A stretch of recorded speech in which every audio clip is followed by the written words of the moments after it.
It's difficult for some workers to find new jobs, and some employers are having trouble finding the skilled workers they need. We will discuss the job market with two experts on this edition of Iowa Press. Funding for Iowa Press was provided by Friends, the Iowa PBS Foundation. The Bob and Doreen Sheppard family, proud supporters of educational programming seen only on Iowa PBS. Banking in Iowa goes beyond transactions. Banks work to help people and small businesses succeed. And Iowa banks are committed to building confident banking relationships. Iowa Banks, your partner through it all.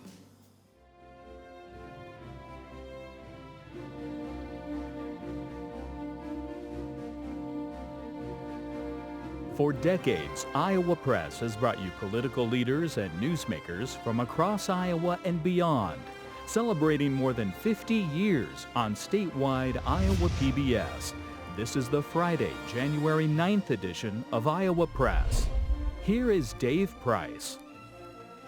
Hello, Kay Henderson is off this week. The labor market is now more employer-driven than candidate-driven. We're going to talk more about that and what it means for job seekers, as well as how businesses are navigating labor market challenges. We are joined by two guests who know a lot about the workforce in this current economy.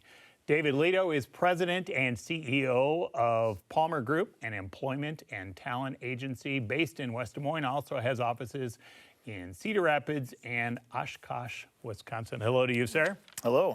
And Juliet Abdel is president and CEO of the Cedar Rapids Metro Economic Alliance, a 1,200-member organization focused on economic development, workforce quality of life, and more in the Cedar Rapids area. Hello to you as well. Thank you for having me. And across the table this week, Erin Murphy, Des Moines Bureau Chief for the Gazette in Cedar Rapids. Erin will start us off.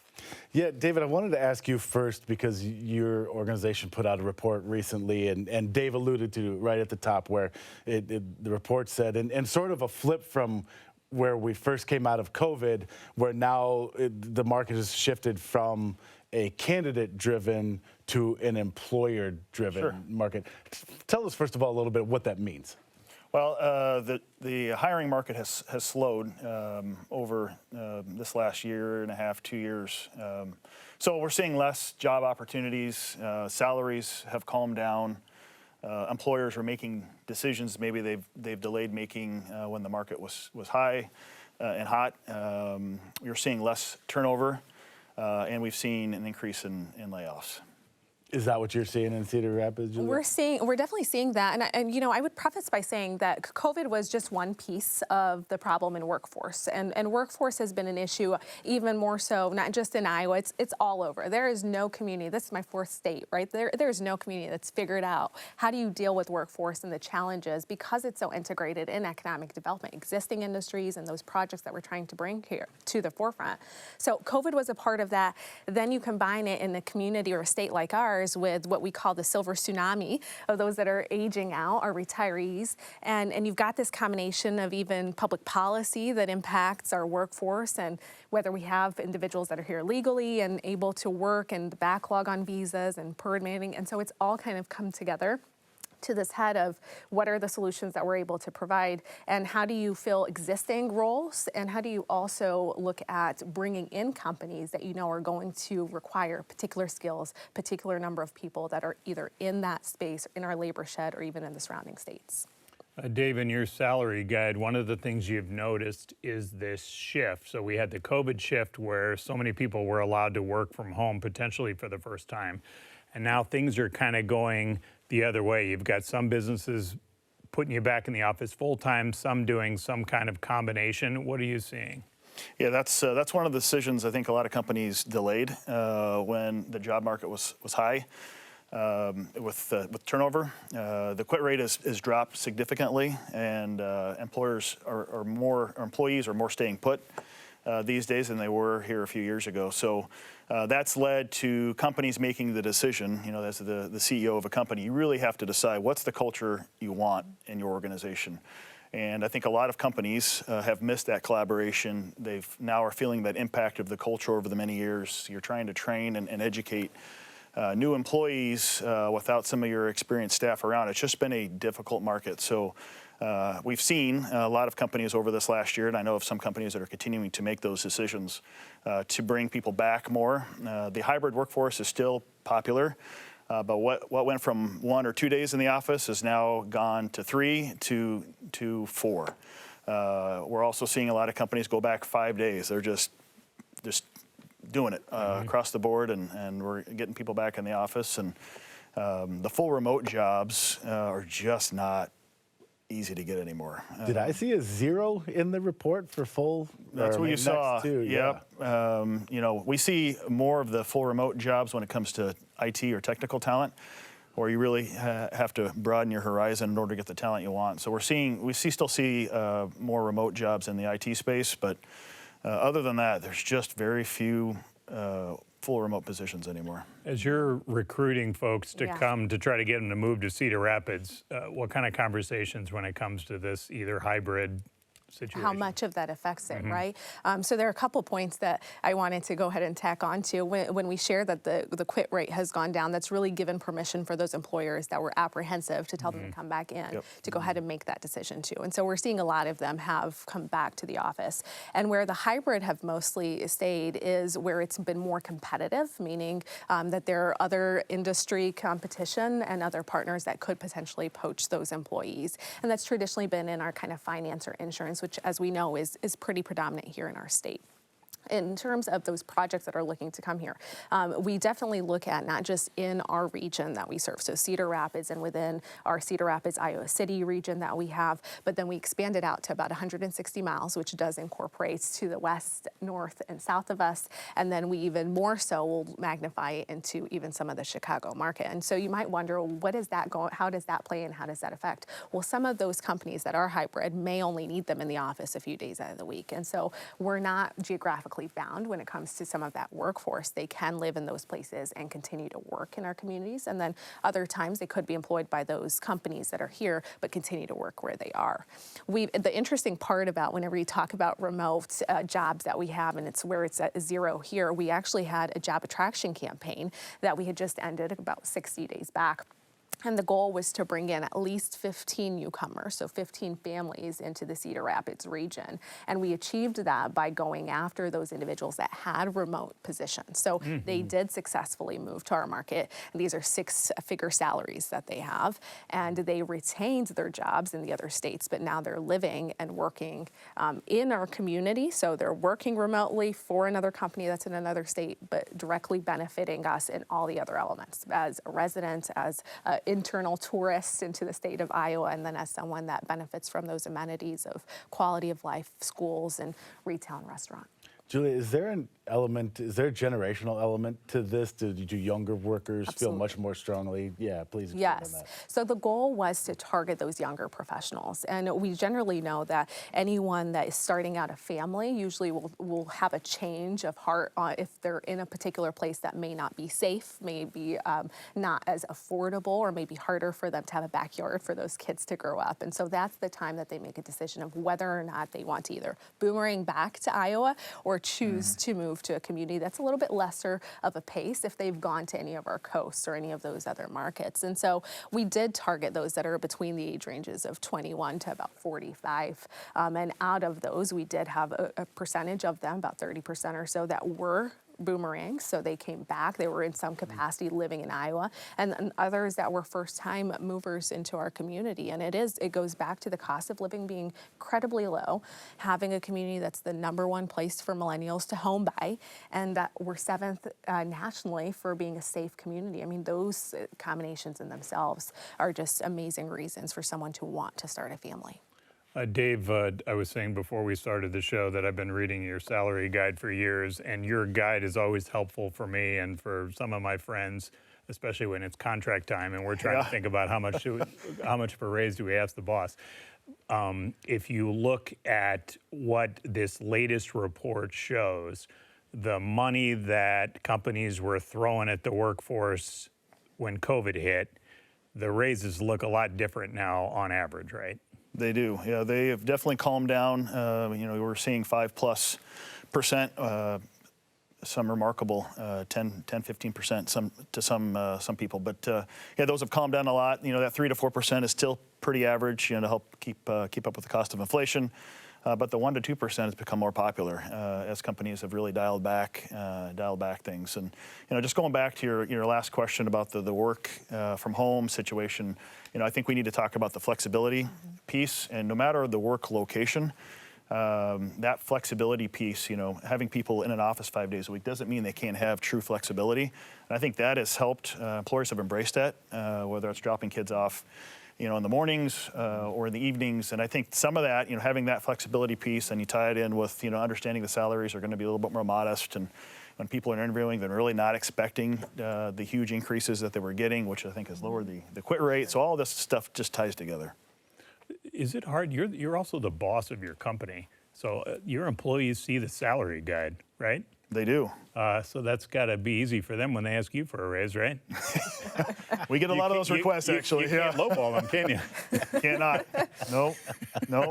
We try to take really good care of our people. I'm sure you do, and you have a reputation. We got a great staff. Yep. So when you're having conversations with employers, let's talk about pay. Like, what's that conversation like? Yes. So is it similar to what Dave's seeing in that employers are thinking maybe more holistically beyond the paycheck? They absolutely are thinking more holistically, and I think you almost have to be nowadays, because gone is the time that you expect someone to work way past 5 o'clock or show up really early. It's just a change of culture, not just generationally, but just the people that are now returning to the workforce after COVID. That disruption, we've returned back to our employment levels, but the culture has changed somewhat. And so to a lot of Dave's point, there are organizations that have naturally been doing that. Our nonprofits continue to do that because historically our payout to our employees is a little bit lower than our private sector partners. And so we've always been adaptive to the needs of our employees and offered them those opportunities. So it's not uncommon for the others to now follow in that respect as well. I'm curious how you both counsel employers when you both know empirically, anecdotally, everything about what works for that holistic approach. And when you talk to an employer who is kind of the old school mentality about, we expect my email responded to at 5:15 a.m. or 10:30 p.m. or you need to come in early, you need to work weekends outside of your shift, all that kind of stuff. What is that for those who have not embraced the new workplace? Is that difficult? I think, for those that have not embraced, it's not necessarily that they don't want to. There are just some industries that it's going to be a little bit harder to have that, right? Like, especially when our market or our economy is made around manufacturing, right? So that isn't the traditional office where you come in at 8 to 5 and then you leave. But you are on an assembly line and you may not be able to look at your phone, and you shouldn't want to look at your phone during that time. So it's just a combination of where there's safety concerns, those companies do absolutely have every reason to kind of restrict those things. And then where they can be lenient, then they can allow that. We partner with entities that do produce studies and do have resources and all types of programs and events that we host that are designed to try and educate our businesses on ways that they can assist their employees, but then also to drive their own individual business success. Yeah, there's a segment of the population that is still really old school and doesn't mind that kind of a work environment. And so it just depends on the talent you want and your expectations that you set when you're hiring. I mean, having those expectations up front when you're bringing an employee in, and so they kind of know what to expect, is important. I'm one of those people that emails at night, but I've had to set the expectation to my team to say I don't expect a response. Sometimes, which is tough sometimes when you get an email from a boss, right? Yep. You think, oh gosh, I need to respond. So I've tried to dial that back, but that's, for me, sitting on a couch watching TV, catching up on email is just it's an easy thing for me to do, and so. But sometimes making sure those, the employees understand the leader's expectations is a pretty important thing. Dave, I wanted to piggyback. You reminded me of two things. And one is we are completely opposite, by the way. So I tell my team, you will never get an email from me after 5 p.m. And it is because of that reason, right? The mental that even if they just see it ping, I don't want them to even think about that when they're in their home, right? And so I end up keeping a little notes tab and doing whatever. And so I could send it to them in the morning. But the other point that you had mentioned actually reminded me of one of the strategies that we do in economic development, which is, there is the traditional of trying to bring in a project for the number of jobs. And our approach is does it fit the community that we have? It's kind of smart development, but then we also look at the jobs that they're looking to bring in, the types of wages that they come with them. And I can tell you that there are projects that we've turned away because it doesn't necessarily raise or add value to the community that we have. And so we're constantly looking at where are we trying to move the community to and the region to, and does that fit into that matrix of it? David, another thing in your report that I wanted to ask you about was the look at employers and whether they look at expanding right now, hiring more, hiring I should say specifically, versus focused on retaining current employees. And there's kind of an interesting mix there. Tell us what you saw in the numbers. Yeah, the retention aspect has been huge. It continues to be huge. It is so costly, as we all know, to hire a new employee after you have expertise walk out the door. So that continues to be top of mind for all employers. And then hiring. I think the survey talked about. I think it was around 49% of companies are still looking to add to staff, which is great. They were adding to staff in some companies in large quantities. Now it's a lot more strategic. It's where can I hire the expertise? You look at some of the layoffs, extra layoffs.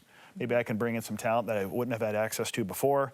How can I have them leverage their skills to leverage our company to the next level? So I think that's a little bit more. That's a little bit more strategic when it comes to the hiring. We saw a slowdown here for a couple of years. We've seen the tail end of last year, things start to pick up again. Customer service classes are picking up. We're seeing, hiring in larger numbers that we hadn't seen in a while. So we're kind of hoping the economy's turning a corner here a little bit for some positive signs for 26. Yeah, Juliet, is that what you're seeing? Yeah, I would definitely also add that as companies are being thoughtful, it also turns back to what makes sense for their strategy and their growth potential, right? And so when we're looking at existing industries, for example, by Q3 of last year, we had over 145 million in expansions. So if you're expanding your company or your business, you are looking at attracting additional talent or adding into your workforce, coupled with either those new attraction projects, those also demand additional employees, and they might be an existing company in another location, whether it's in Iowa or elsewhere, but then they're also seeking. So it's driven more by the need as opposed to trying to just ramp back up to where they were, which is what had happened with that disruption. Yeah.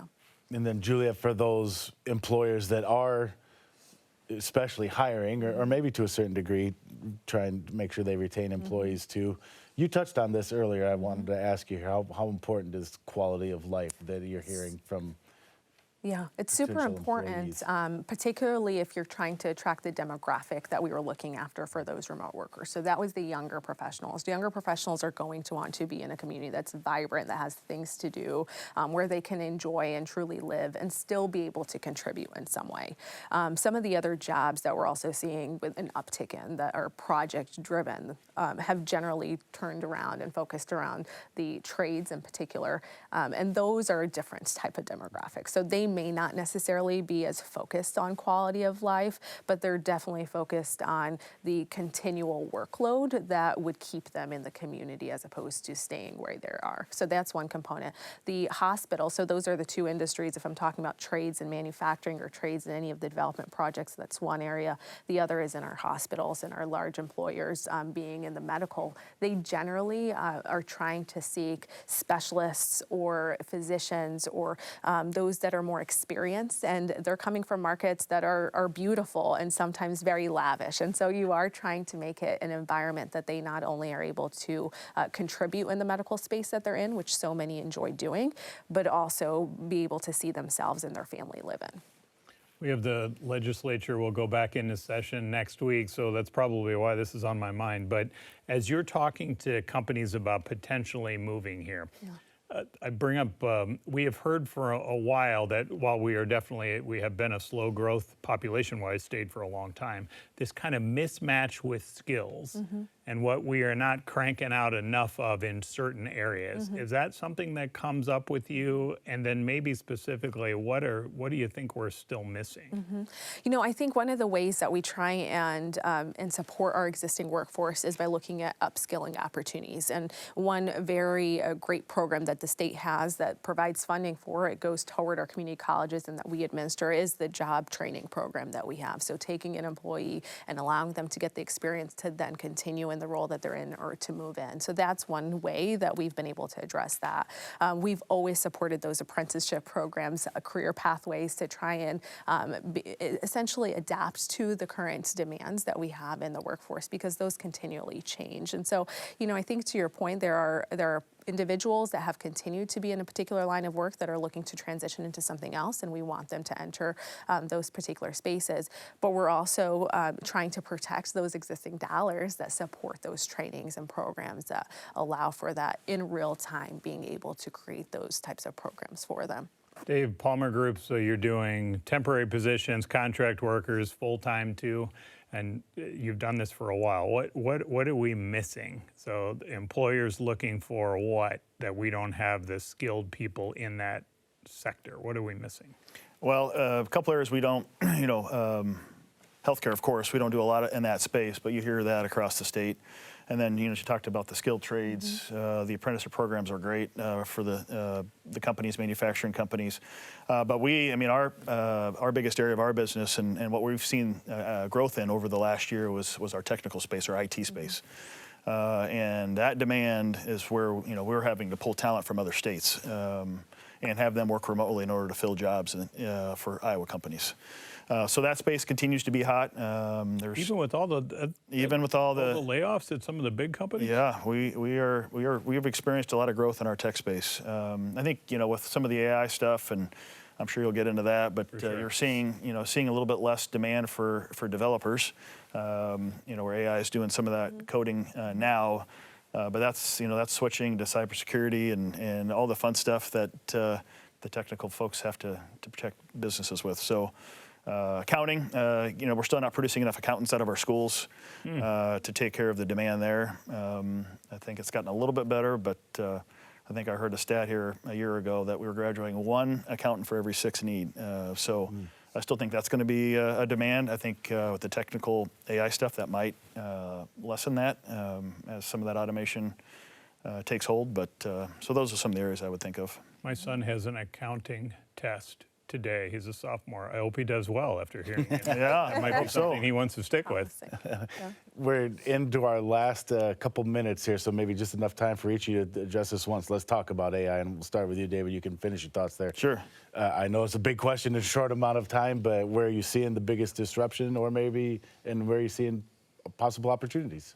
So opportunities. I mean, we're seeing. You're seeing data centers built over the country. You're seeing a lot of Iowa-based companies that are playing in that space, given what we've done around our state, which has been great. Which has helped those companies scale and grow into new markets, which is good for a company like ours because we're following them. So, which is going to help our company grow and expand into new markets that we had not thought of before. So a lot of opportunities there. Anybody around a data center, your mechanical, electrical contractors, your technology companies that are focused on that tech, ton of opportunities, in that space. The AI, you're seeing the automation of call centers, and I think the pendulum's gonna swing one way, and then I think there may not be a tolerance for it forever. That human interaction just means a lot. So we're going to see some changes there. You're seeing it in the hiring space. AI is now, and I see a lot of complaints when you look at a LinkedIn from applicants that are applying for jobs and they're getting ruled out because they don't match the AI profile, and they're screening candidates out, and that I do think is hurting. We had a candidate apply for a job in our engineering division, and our recruiter said, not a match, but I'm going to call him anyway. And in calling him, realized that he had sent an old resume and actually had the experience for the job. But if we had not made that call, and he got the job, if we had not made that call, we would have missed out on a good candidate, and our client would have missed out on a good candidate. So just that human element, taking that completely out scares me a little bit, a lot. You know, I think most businesses. Sorry, we've got about 30 seconds. Yeah, here. I think most businesses are adding it, not replacing employees with it. I think really the goal is how can we continue to perform even better and enhance that, and leverage the knowledge and creativity of the employees to feed into the system. So that's kind of how we've been able to see that. And to the point that was being made, you know, the tech sector is a huge cluster for our community and our region. It's the number 3 in terms of attraction because we do have 2 larger data center projects. Right, over $10.1 billion, the largest investment in all of Iowa, is directly in Cedar Rapids, and so we have this natural need to build around that ecosystem, and we know not only talent needs to be brought up to speed around it, but also how do you actually see it before it becomes something in these businesses. And so it's the devil that you really don't know that you want to embrace and fully capture. Juliet, Dave, thank you both very much. Thank you. Thanks for having us. We appreciate it. Next week, legislators, as I mentioned, will gavel in for the opening of the 2026 legislative session. Iowa PBS has a full week of coverage we want to tell you about. Tuesday evening, we will bring you live coverage of Governor Kim Reynolds' Condition of the State address. That starts at 6 o'clock p.m. here on Iowa PBS. Then Wednesday morning at 10, Iowa PBS brings you a live stream of the Condition of the Judiciary address to the legislature. And then Thursday morning, also at 10, we will live stream the Condition of the Guard address. You can find both of those streams at iowapbs.org. Then next weekend, our Iowa Press guest will be Iowa House Speaker Pat Grassley. You can watch that at our usual broadcast time, 7:30 p.m. Friday or noon on Sunday. You can always find every episode of Iowa Press plus all the special coverage at iowapbs.org. For everyone here at Iowa PBS, I'm Dave Price. Thanks for joining us today.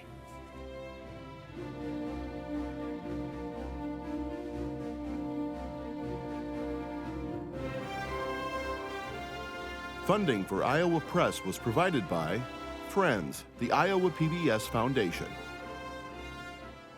The Bob and Doreen Sheppard family, proud supporters of educational programming seen only on Iowa PBS. Banking in Iowa goes beyond transactions. Banks work to help people and small businesses succeed. And Iowa banks are committed to building confident banking relationships. Iowa Banks, your partner through it all.